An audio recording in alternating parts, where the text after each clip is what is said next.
23 September 2020, hari Rabu di Tasmania, Australia, specifically dekat Mercury Head. Gempanya terdapat ratusan ikan paus yang terdampar. Ikan paus yang dijumpai ini ialah ikan paus pilot whale. Specifically, kebanyakan paus yang terdampar ini ialah longfin pilot whale. Bila terdamparnya ikan paus ni, banyak sangat usaha-usaha untuk menarik semula ikan paus ni ke laut semula, sebabkan kalau diorang terdampar ada pelbagai masalah yang boleh membawa kepada kematian. Kita kena ingat ikan paus dia punya limb ni macam anggota kan, anggota badan diorang taklah sama macam anggota badan kita, di mana kita ada tangan yang boleh bergerak dekat atas darat. So bila diorang terdampar, diorang punya struggleness untuk bergerak semula ataupun patah balik ke air tu boleh menyebabkan diorang lemah dan fatigue. Bila diorang terdampar, faktor-faktor seperti kulit diorang kering, kena cahaya matahari dan kelesuan tersebut boleh menyebabkan diorang mati. Pelbagai usaha pihak berkuasa Australia cuba lakukan untuk menarik semula ikan paus ini terdampar.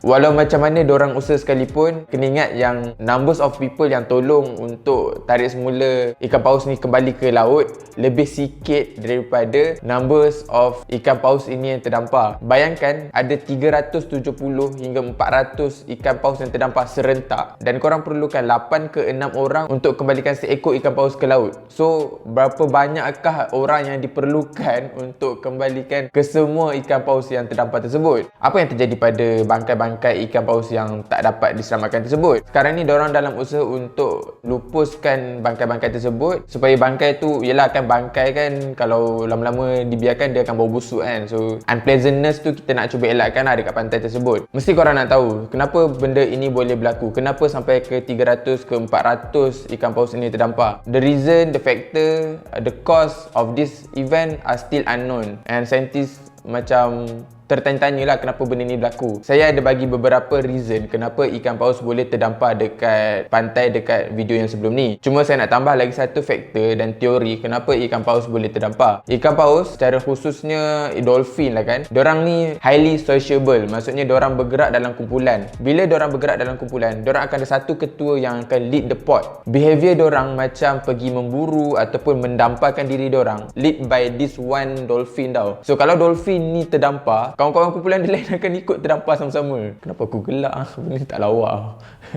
Jadi bila kawan-kawan dia ikut sekali, maksudnya satu pot tu semua terdampar sekali. Saintis kata 370 hingga 400 ikan paus yang terdampar ni merupakan dalam satu pot. Berarti siapakah punca ikan paus yang pertama yang terdampar tersebut? Dialah punca yang menyebabkan 300 ke 400 ikan paus yang lain yang terdampar sama. Adakah benda ini natural event? Maksudnya memang commonly berlaku. Pada 2018 dekat New Zealand, benda ni pernah berlaku dan banyak juga ikan paus yang terdampar. Sebab itu saintis kata pendamparan ikan paus yang secara banyak ni adalah naturally occurred. Ianya akan pelik kalau ada seekor yang terdampar. Itu memang orang kata sesuatu yang pelik, mesti ada sebab berlakunya ikan paus terdampar. Macam ada masalah digestive system ataupun tak boleh bernafas dan diorang terdampar seekor-seekor. Itu lagi pelik daripada banyak ikan paus yang terdampar. Cuma untuk kali ni yang dekat Australia ni, pendamparan ikan paus ni adalah paling banyak dan terburuk dalam satu masa dan dalam sejarah dekat Australia. Benda ni lagi teruk sebab dekat kawasan yang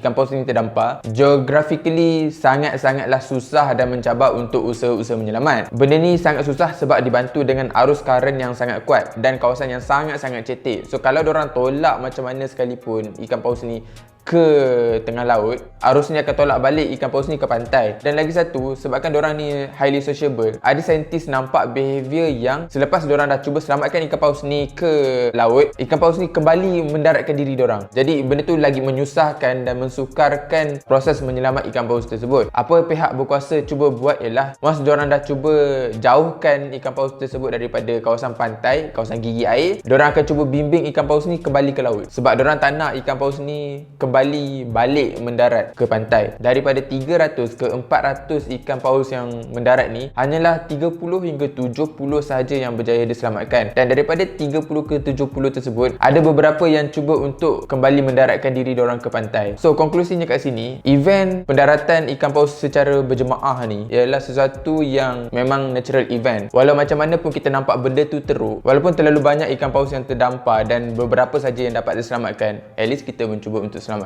daripada kita tak buat apa-apa.